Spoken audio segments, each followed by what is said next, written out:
കൈക്കൂലി കേസിൽ ഇഡി ഉദ്യോഗസ്ഥൻ നൽകിയ മുൻകൂർ ജാമ്യ ഹർജിയിൽ വിജിലൻസിന് രൂക്ഷ വിമർശനം.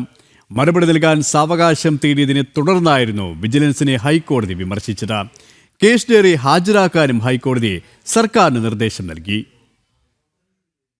കൈക്കൂലി കേസിൽ enforcement directorate assistant director Shekhar Kumar നൽകിയ മുൻകൂർ ജാമ്യ ഹർജിയിൽ മറുപടിക്കായി വിജിലൻസ് വീണ്ടും സാവകാശം ആവശ്യപ്പെട്ടതിനെ തുടർന്നായിരുന്നു ഹൈക്കോടതിയുടെ വിമർശനം.